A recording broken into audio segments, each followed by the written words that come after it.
پاک کی سورہ نور کی آیت نمبر 34 سے 35 تک کی تلاوت، ترجمہ اور تفسیر قرآن صراط الجنان سماعت فرمائیں گے۔ بسم اللہ الرحمن الرحیم۔ ترجمہ، اللہ کے نام سے شروع جو نہایت مہربان رحمت والا ہے۔ وَلَقَدْ أَنزَلْنَا إِلَيْكُمْ آيَاتٍ مُبَيِّنَاتٍ وَمَثَلًا مِّنَ الَّذِينَ خَلَوْا مِن قَبْلِكُمْ وَمَوْعِظَةً لِّلْمُتَّقِينَ۔ ترجمہ، اور بے شک ہم نے تمہاری طرف روشن آیتیں اور تم سے پہلے لوگوں کا حال اور ڈر والوں کے لیے نصیحت نازل فرمائی۔ وَلَقَدْ أَنزَلْنَا، اور بے شک ہم نے اتاری۔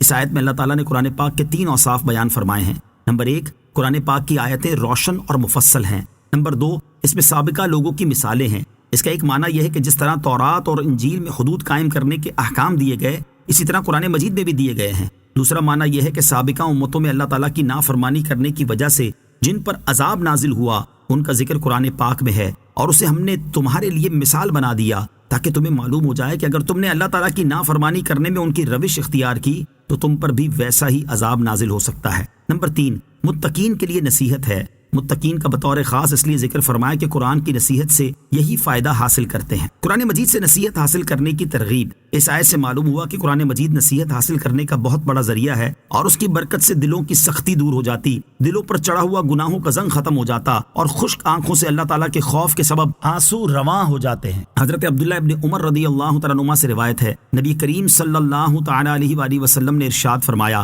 یہ دل ایسے زنگ آلود ہوتے رہتے ہیں جیسے لوہا پانی لگنے سے زنگ آلود ہو جاتا ہے۔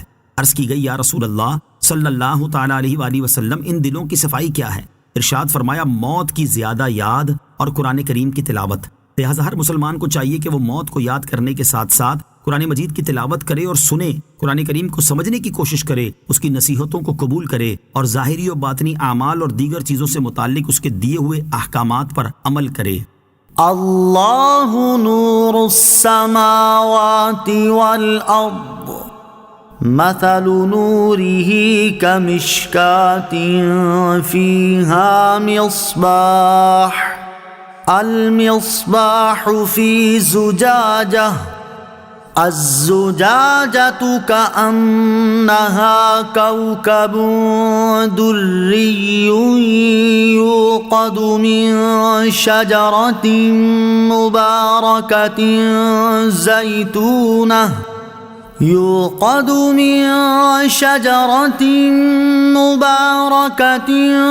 زيتونة لا شرقية ولا غربية يكاد زيتها يضيء ولو لم تمسسه نار نور على نور يهدي الله لنوره من يشاء ويضرب الله الأمثال للناس والله بكل شيء عليم۔ ترجمہ، اللہ آسمانوں اور زمینوں کو روشن کرنے والا ہے۔ اس کے نور کی مثال ایسی ہے جیسے ایک تاک ہو جس میں چراغ ہو۔ وہ چراغ ایک فانوس میں ہے، وہ فانوس گویا ایک موتی کی طرح چمکتا ہوا ستارہ ہے جو زیتون کے برکت والے درخت سے روشن ہوتا ہے، جو نہ مشرق والا ہے اور نہ مغرب والا ہے۔ قریب ہے کہ اس کا تیل بھڑک اٹھے اگرچہ اسے آگ نہ چھوئے۔ نور پر نور ہے۔ اللہ اپنے نور کی راہ دکھاتا ہے جسے چاہتا ہے، اور اللہ لوگوں کے لیے مثالیں بیان فرماتا ہے، اور اللہ ہر شے کو خوب جاننے والا ہے۔ اللہ نور السماوات والارض، اللہ آسمانوں اور زمینوں کا نور ہے۔ نور اللہ تعالیٰ کے ناموں میں سے ایک نام ہے۔ حضرت عبداللہ ابن عباس رضی اللہ تعالیٰ عنہما فرماتے ہیں، آیت کے اس حصے کا معنی یہ ہے کہ اللہ تعالیٰ آسمانوں اور زمینوں کا ہادی ہے، تو زمین و آسمان والے اس کے نور سے حق کی راہ پاتے ہیں اور اس کی ہدایت سے گمراہی کی حیرت سے نجات حاصل کرتے ہیں۔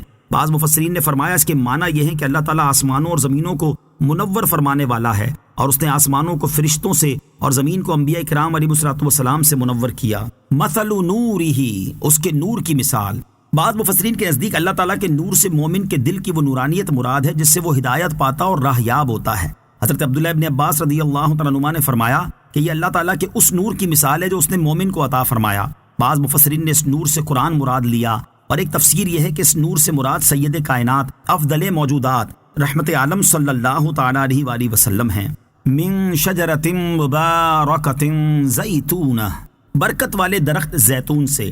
زیتون کا درخت انتہائی برکت والا ہے کیونکہ اس میں بہت سارے فوائد ہیں، جیسے اس کا روغن جس کو زیت کہتے ہیں انتہائی صاف اور پاکیزہ روشنی دیتا ہے، سر میں بھی لگایا جاتا ہے اور سالن کی جگہ روٹی سے بھی کھایا جاتا ہے۔ دنیا کے اور کسی تیل میں یہ وصف نہیں۔ زیتون کے درخت کے پتے نہیں گرتے۔ یہ درخت نہ سرد ملک میں واقع ہے نہ گرم ملک میں، بلکہ ان کے درمیان ملک شام ہے کہ نہ اسے گرمی سے نقصان پہنچے نہ سردی سے، اور وہ نہایت عمدہ و اعلیٰ ہے اور اس کے پھل انتہائی معتدل ہیں۔ صدق اللہ العظیم۔